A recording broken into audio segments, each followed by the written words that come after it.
The live TV, सच सबसे आगे। नमस्कार, आप देख रहे हैं द लाइव टीवी। आपके साथ मैं हूं भुवन शर्मा। क्या वाकई मोदी की उल्टी गिनती की शुरुआत हो गई है? क्या मोदी का चेहरा अब जीत की गारंटी नहीं रह गया है? क्या कोरोना में कुप्रबंधन यानी मिसमैनेजमेंट और बंगाल चुनाव की हार ने मोदी मैजिक को ख़त्म कर दिया है? इन सब से भी बड़ा सवाल ये कि क्या आरएसएस ने भी ये मान लिया कि मोदी की साख गिर रही है? जी हाँ दोस्तों, खबर ही कुछ ऐसी है। राजनीतिक पंडितों का मानना है कि मोदी और योगी के बीच छिड़े शीत युद्ध में, कोल्ड वॉर में आरएसएस ने योगी की साइड लेते हुए मोदी की विदाई की इबारत लिख दी है और इसकी शुरुआत यूपी में आने वाले विधानसभा चुनाव में प्रचार से मोदी को बाहर करना है। जन चौक नाम की एक वेबसाइट पर वरिष्ठ पत्रकार जेपी सिंह का जो आर्टिकल छपा है वो उत्तर प्रदेश में योगी के आसरे आरएसएस की नई चुनावी करवट को बतलाने के लिए काफ़ी है दोस्तों। इसमें इस बात का साफ जिक्र है कि कैसे आरएसएस ने दिल्ली में बैठे हुए यूपी में बीजेपी के भविष्य की राजनीति का खाका तैयार कर लिया, जिसमें अगले साल का चुनाव मुख्यमंत्री योगी आदित्यनाथ के नेतृत्व में लड़ने का फैसला लिया गया है। और उससे भी बड़ी बात दोस्तों ये कि सिर्फ यूपी नहीं बल्कि और दूसरे 5 राज्यों में होने वाले चुनाव में भी नरेंद्र मोदी चेहरा नहीं होंगे। स्टार प्रचारक में जो सबसे ऊपर आते हैं वो अब नहीं होंगे। तो साफ है कि ब्रांड मोदी नाम के गुब्बारे की हवा निकलनी शुरू हो गई है। कहाँ 5 साल पहले मोदी का चेहरा ही बीजेपी और आरएसएस के लिए जीत की गारंटी हुआ करता था। इसी चेहरे पर यूपी का 2017 का चुनाव तक जीता गया, लेकिन अब यही चेहरा 45 साल के मुख्यमंत्री के आगे कमज़ोर पड़ने लगा है दोस्तों। जेपी सिंह के इस आर्टिकल को अगर आप ध्यान से पढ़ें तो उसमें वो लिखते हैं कि अब प्रत्यक्ष रूप से यही कहा जा रहा है कि संघ ये मानता है कि क्षेत्रीय नेताओं के मुकाबले प्रधानमंत्री मोदी के चेहरे को सामने रखने से उनकी छवि को नुकसान हुआ है। विरोधी बेवजह उन्हें निशाना बनाते हैं। संघ किसी भी नेता को अलग करने या नाराज़गी के साथ छोड़ने के लिए तैयार नहीं। कोई चमत्कार ना हो तो फिलहाल संघ ने नरेंद्र मोदी की विदाई की इबारत लिख दी है और आने वाले महीनों में ये और भी स्पष्टता से सामने आ जाएगा। दोस्तों, वो शेर है ना कि दिल बहलाने के लिए गालिब ख्याल अच्छा है। कुछ वही हो रहा है मोदी के साथ भी। आरएसएस ने जैसे ही उन्हें साइडलाइन किया तो ये कहा जाने लगा, ये तर्क दिया जाने लगा कि मोदी की छवि को नुकसान पहुंचेगा अगर उनको चेहरा राज्य विधानसभा चुनाव में बनाया जाता है, इसीलिए उन्हें इससे अलग रखा जा रहा है। जबकि सच तो यह है कि मोदी का चेहरा सामने रखने से मोदी के इमेज पर नहीं बल्कि भाजपा को हार का सामना करना पड़ेगा और सियासी तौर पर पार्टी की ही इमेज खराब होती चली जाएगी, कमज़ोर होती चली जाएगी, जैसा कि बंगाल में हो चुका है। और अब यूपी जैसे महत्वपूर्ण सियासी राज्य में ऐसा ना हो, इसको लेकर इतनी उथल पुथल मची हुई।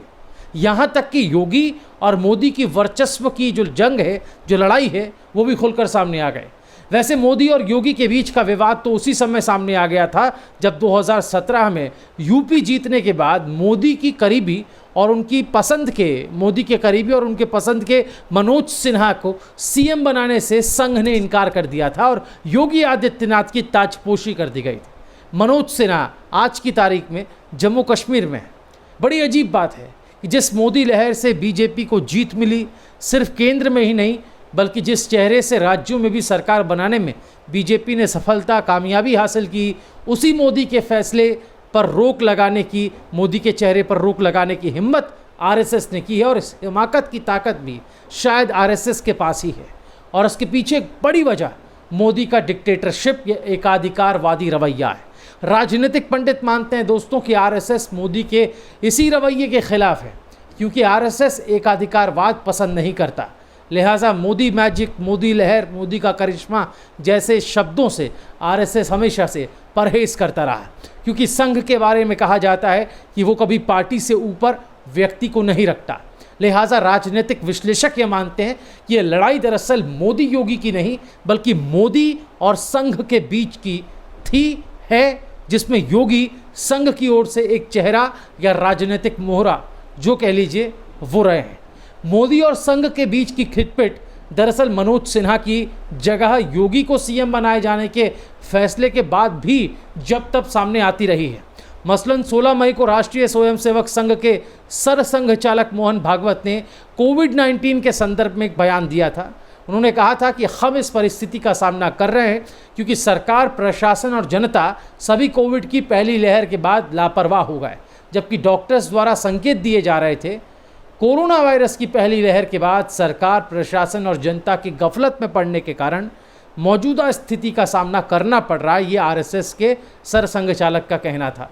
इस आलोचना को मोदी ने अपने ऊपर ले लिया क्योंकि पिछले 7 साल में ऐसा कभी नहीं हुआ कि मोहन भागवत ने सरकार को किसी लापरवाही का सीधा जिम्मेदार ठहरा दिया। इसके बाद दक्षिण भारत के कई नगरों से प्रकाशित होने वाले न्यू इंडियन एक्सप्रेस, जिसके असली सलाहकार संघ के आर्थिक विचारक एस गुरुमूर्ति हैं, तो एक तरीके से कह लीजिए कि ये संघ का ही अखबार है।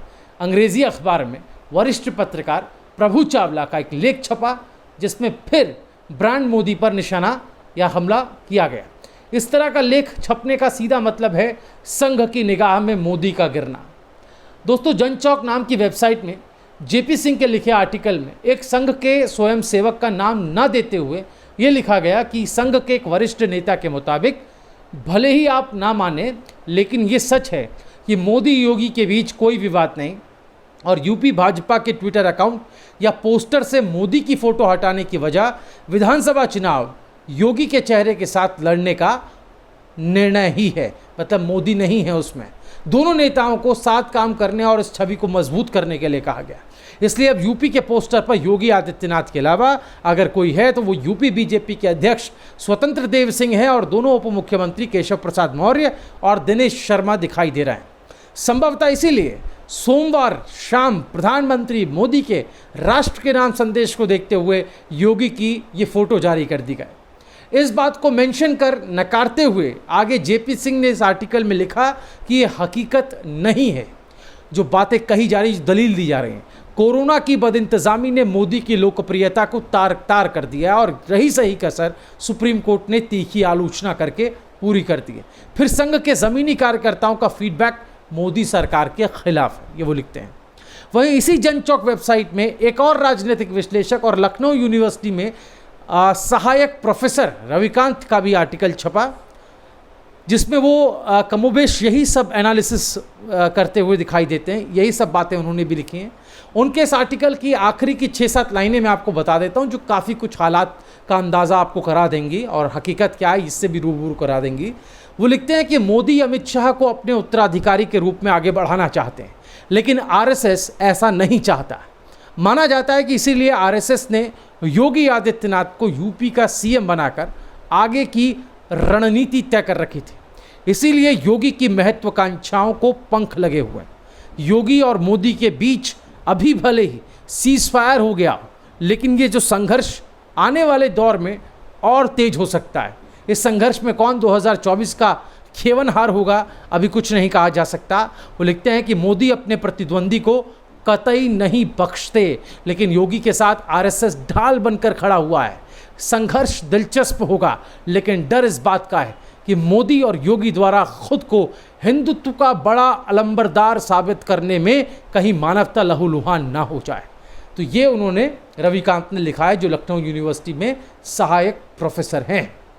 तमाम राजनीतिक पंडित जो बुद्धिजीवी हैं वो इस तरह का आकलन कर रहे हैं, इस तरह का एनालिसिस कर रहे हैं, जो यूपी और योगी और मोदी और संघ को लेकर जो इस वक्त सुबुगाहटें हैं, जो सरगर्मियां हैं।